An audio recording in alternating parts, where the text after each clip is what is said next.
Hello, welcome to the self-learning platform by Dr. Sushma Singh. Today in Unit 5 Equality, let us start our lecture with topic what is equality. While equality is one of the many concepts other than rights, liberty, justice, etc., it is a crucial one in a world in which so many differences exist among men. Every modern political constitution has some notion of human equality inscribed as a fundamental law, and every political theory of any importance has contributed to the nature and feasibility of socio-economic equality. However, it is as difficult to define it clearly as it is to achieve it politically. As mentioned earlier, the concept of equality is relative and it can be understood only in a concrete context. Equality is not identity of treatment or reward. There can be no ultimate identity of treatment so long as men are different in wants, capacities, and needs. As Lasky wrote, the purpose of society would be frustrated at the outset if the nature of a mathematician met with identical response with that of a bricklayer. Also, inequalities gifted by nature are an inescapable fact, and it has to be accepted in society. Injustice arises as much from treating unequal equally as from the treating equals unequally. And most importantly, apart from the natural inequalities, there are inequalities created by the society. Inequalities based upon birth, wealth, knowledge, religion, etc. Claims for equality have always been negative, denying the propriety of certain existing socio-economic inequalities. When liberalism urged that all men are equal by birth, it meant to challenge the propriety owing franchise. The Declaration of Rights of Man explicitly recognized that superior talent and quantities of character are a proper ground for distinction of wealth, honor, and power. During the 20th century, we have been dismantling an educational and social system in which opportunities for advancement depended on the family means and replacing it with one that makes skill in examination one of the principal criteria. Thus, what we have to keep in mind is that out of context equality is an empty framework for a social ideal. It is a concrete only when particularized. The movement of history is not towards greater equality, but as fast we eliminate one inequality, we create another one, the difference being that the one we discard is unjustifiable while the one we create seems reasonable. Social, political, educational, and other equalities are always in need of reinforcement and reinterpretation by each new generation. Thus, the idea of equality constantly erodes the foundations of every status quo. Like liberty, equality can also be understood in its negative and positive aspects. Ever since the rise of the idea of equality, it has been engaged in dismantling certain privileges, whether they were federal, social, economic, etc. Thus, negatively, equality was associated with the end of such privileges.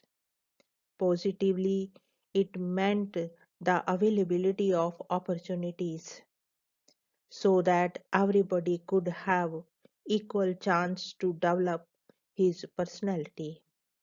Explaining the meaning of equality in this context, Lasky writes that equality means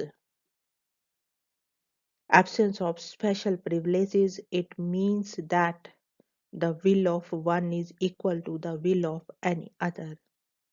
It means equality of rights, that adequate opportunities are laid open to all. It depends upon the training that it offered to the citizens, for the power that ultimately counts in society is the power to utilize knowledge. That disparity of education result above all in disparities in the ability to use that power. Opportunity should be given to everyone to realize the implications of his personality. All must have access to social benefits and no one should be restricted on any ground. The inequalities by birth or because of patronage and hereditary causes are unreasonable. Absence of economic and social exploitation. Similarly, Barker writes that idea of equality is a derivative value, derivative from the supreme value of the development of personality, in each alike and equality, but in each along its own different line and of its own separate motion. According to him, the principle of equality accordingly means that whatever conditions are guaranteed to me in the form of rights shall also and in the same measure be guaranteed to others, and that whatever rights are given to others shall also be given to me. According to Raphael, the right to equality proper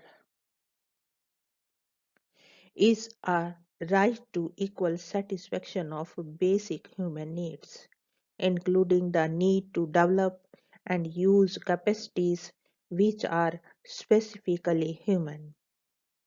According to E. F. Garrett, equality is just to treat men as equal until some reason other than preference such as need, capacity, or desert has been shown to the contrary. Recently, Brian Turner, in his book Equality, has given a comprehensive meaning of equality relevant to the contemporary world.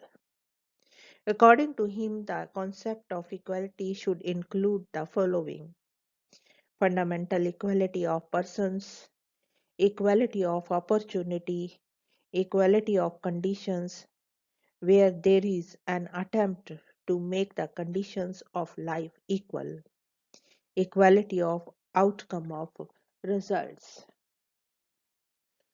The first kind of equality, that is equality of persons, is common to cultural, religious, and moral traditions, typically expressed in statements such as all are equal in the eyes of God. This is concerned with the equality of man as man, something called human nature, human dignity, personality, or soul, by virtue of which they must be treated as fundamentally equal. A modern notion of this form of equality is found in Marxism when it talks about the human essence. In the Marxist tradition, it is claimed that all human beings are defined by paraxis, that is, all human beings are knowledgeable, conscious, and practical agent. It asserts that man is, by his essence, is a universal free being who forms himself through his own self-activity in the direction of an ever-widening master of nature and an more universal intercourse, autonomy, and consciousness.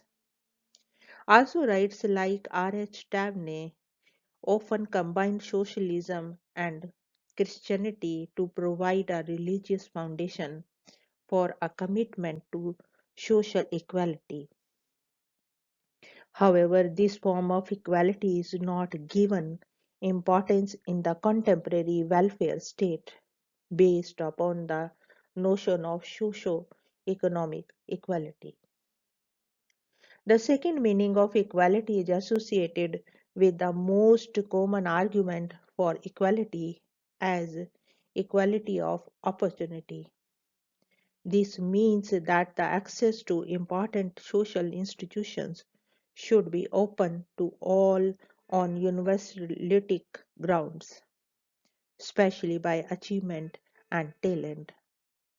The debate about equality of opportunity has been especially important in the development of modern educational institutions, where promotion and attainment are in theory based upon intelligence, skill, and talent, regardless of parental and class background.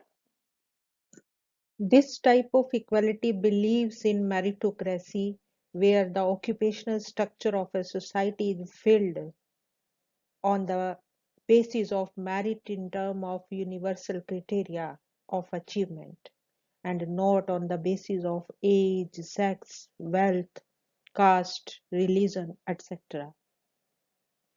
Thirdly, the concept of equality of opportunity is closely related to and somewhat inseparable from the notion of equality of conditions. Equality of opportunity regards those who have ability and who are prepared to exercise their skills in the interest of personal achievement in a competitive situation. However, where parents can pass on advantage to their children, then the starting point for achievement is unequal. Since, for example, working class children will start with disadvantages where they have inherited from their parents. In order for equality of opportunity to have any significant content, it is essential to guarantee equality of condition.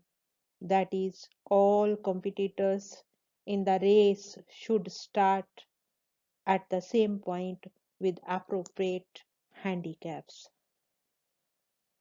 Fourthly, the most radical notion of equality is equality of results or outcomes. In short, it means that through legislation and other political means, equalities of results are achieved regardless of the starting point or natural ability. A program of equality of results would seek to transform inequalities at the beginning into social equalities as a conclusion. Social programs of positive discrimination in favor of the disadvantaged, that is, dual caste, dual tribe, women, children, handicapped, etc., are meant to compensate for a significant inequality of conditions in order to bring about a meaningful equality of opportunity to secure equality of results. Thus, in order to understand the meaning of equality, we have to keep the different notion of equality in mind. Historically, While the liberal democratic tradition has favored the idea of equality of opportunity and conditions, the equality of outcome has been a part of the platform of socialist policies aimed at redressing the inequalities generated by competition and the marketplace. Here we want to wind up today's lecture. Thank you so much for your attention.